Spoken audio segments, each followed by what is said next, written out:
I think I want to cover accessibility first for a couple of reasons. One, there are accessibility concerns regarding both documents and images. And so before you get started uploading images and documents on your own, I want to cover important aspects of what accessibility is and why we have to follow accessibility rules, and then how to make your documents and your images accessible. All right. So this is really, really important. If I could see everybody raise their hand, but I can't. Oh yeah, I can. Yeah, there we go. So if who all knows what accessibility is? If I'm talking about website accessibility, does anybody know what that is besides Stephen? A couple of people do. Okay, so I'll just cover it really quickly. Accessibility is a federal and state law. There is a law called WCAG, W-C-A-G, I think it's 2.0, and it's website, the website people, the people who manage website best practices got together and said, these are the rules to allow people with disabilities to access the same information on the websites of the world that everybody else who can see and hear can access it. So you and I, most of us can see and hear. Some people may be even colorblind, so that is also a disadvantage if you're trying to access things that are of a particular color on a website. I'll start with people who are visually impaired. They do get online, they do get on websites very, very frequently. They use something called a screen reader, all right? So it actually is a computer program software. There are different kinds out there, and they even have them on mobile phones and tablets, where it will start at the top of a page and read the page really, really quickly to them. It'll read everything out loud to them. What that means is you as content contributors have to give them clues about what it is that they're looking at. So for example, she uploaded that picture and she gave it a description, say island or offshore, whatever like that. So if it just says pick or test or whatever, that does help somebody who's visually impaired, all right? And I'll share my screen here in a second and show you what we're gonna do with images. She already showed you a little bit, but it's important to fill out that description. She wrote in, men in business suits huddled on a football field. That's great. That does two things.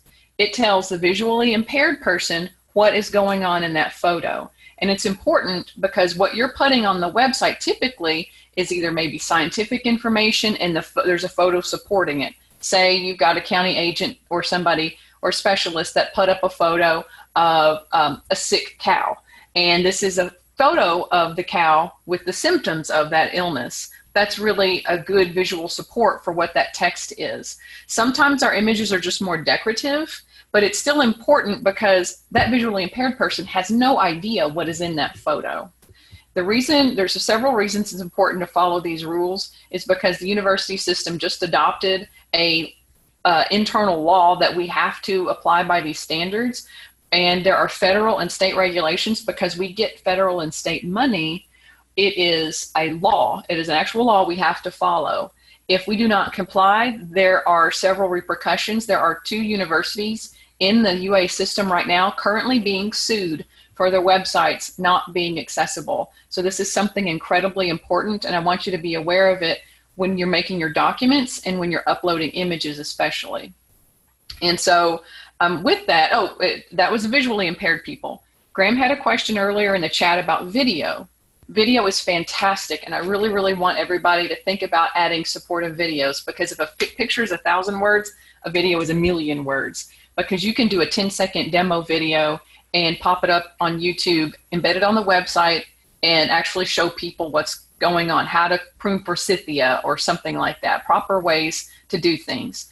With that, people who are hearing impaired cannot hear what you're saying. So it is important that you have an audio, like a transcription of what's the verbiage in that. If you don't have any verbiage, if it's just like a visual demo, that's fine. Then you're complying by the rules. There's nothing that they're missing.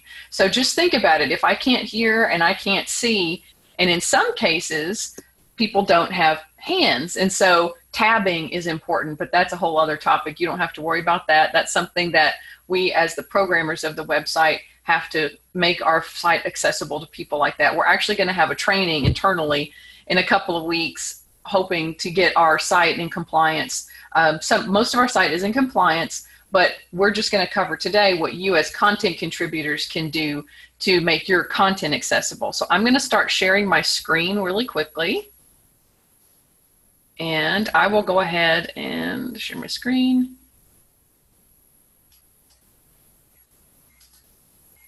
Okay. So I am on the website help page. Hopefully everybody can see my screen. You can get to this page, which has a wealth of information on it. Like I was mentioning in the chat earlier about video, we have, once you're done with this basic training and you want to learn a little bit more, for example, we have information about accordions, videos, more accessibility tips. I encourage you all to, after this session, watch this video, because this was a training we did and we did record it for you to watch later. There are a lot of help documents here about social media, the calendar, accessibility, resources, all kinds of good stuff is here. You can actually get to this page, a little promo for my page. uax.edu/website help is a short URL to get to this page. That way you don't have to dig around under support units, IT, website help will get you right to this page if you ever need it. All right, so I'm going to come down here. I'm going to log in. I may already be logged in. I am logged in. In fact, I'm going to go to my little playground page that I've got, which is Website Help 1. This is where I put all my good information here. So this is my little test page. I'm going to want to make my image, I'm going to start with images, accessible. I'm going to click on, I'm just going to go ahead and insert an image. I'm just going to grab any image I've got here.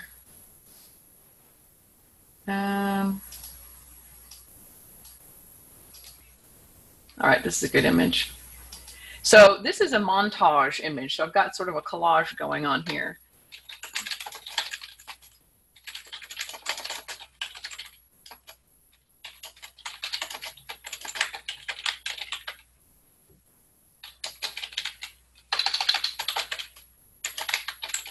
And then I would go ahead and describe what's happening in that. If you want, you can copy and paste this into the tooltip.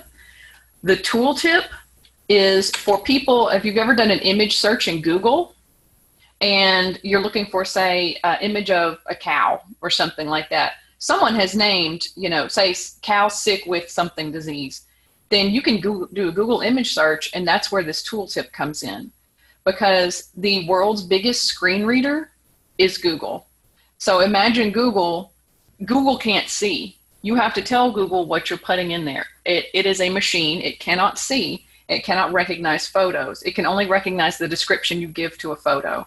So if you're interested in making your photos be found in Google, so for example, say this is a picture of a field in Clay County, or how about a rice field in Clay County, Arkansas. There are a lot of different counties that have the same name in other states. So it's important, if you can, to toss in the word Arkansas. So, but this up here tells, in the description, it tells people who are visually impaired what is going on in that photo. So anyway, so that's just two different examples. So here's my photo, and I've added a description to it, and that's great. Additionally, when you're adding an image, just a little plug here, I'm going to come through here, and I don't know what these names mean. These names mean nothing to me, and they really mean nothing to Google. So if possible, if you've got an image on your desktop and it's like DSE 513 something something, that's not very descriptive for you. It's not descriptive for anybody, and it's certainly not descriptive for Google. So if you can, name your images Clay County, Rice, something. Just put in actual words in your names of your photos. That's going to help a lot, not only for accessibility, but for getting pictures and things found in Google. Because accessibility and Google search go hand in hand. Like I said, it is the world's biggest screen reader. So just Google is blind, and so just think about it. If you want to get it found by Google, what you're doing for Google is what you're going to do for people who are visually impaired. All right, so that's for images. I'm going to click Save. And there's my image, and below here is my accordions and things like that. I'm going to go ahead and open up a document and show you how let's see, let me find a good document here. And I can show you how to make your documents accessible. Additionally, if you want to watch a video of this, if I'm going a little bit too fast here, there is a video under accessibility. I have a video tutorial how to add accessible image descriptions. We also have how to make your documents accessible. So these two videos are resources for you to go back to later on as well. So right now I'm going to go into a document. I'm trying to pick a really pretty good one. Let's see if this is a good one. Okay, so here's an image, and say this is my newsletter and I've got a bunch of text here and things like that. Same thing goes for documents, that goes for websites. The screen reader will open up this document and it will start reading what's happening in the document. So say you've got a newsletter and it's got a bunch of text and an image in it. I'm going to hover over that image, right click, and in almost all of the Office suite programs, there's going to be something that says format picture or description or something. It's a little bit different. In my version of Office, it says format picture. I'm going to come over here. What it does is it gets this little pop-up box. Again, everybody's is different, but when you right click, there should be an option for you to do this. Alt text. See, right now this has just like a URL, which is really not helpful for anybody, not even for Google. And so I'm going to give it a title of this photo. And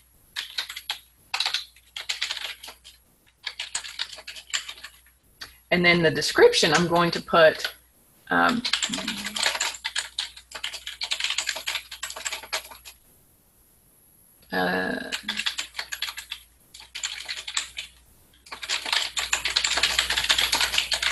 I know her name, I would have put it in there, I guess. Rachel.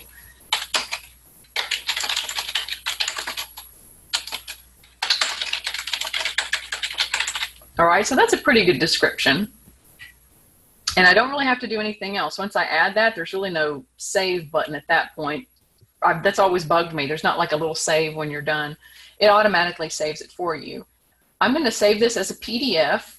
If you can, please upload documents that are PDF files. It's going to be a little bit easier just for people to download it who are on phones who might not have Word installed, for example, because imagine that there are a lot of people, about a quarter of our audience does look at our website on a phone or a tablet. It's now converting my one small picture very slowly into a PDF file.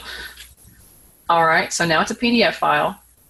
I'm going to hover over it, and now you can see I've got that tab there that pops up and says what the description I just put in it.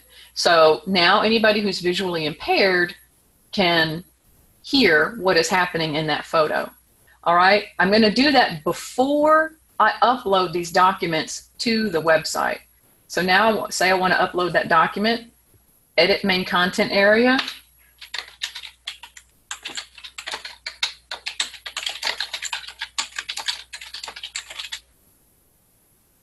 And I'm going to make this my link. Come up here to the little chain icon. Remember to highlight your text that you want to be the link. Click the chain icon.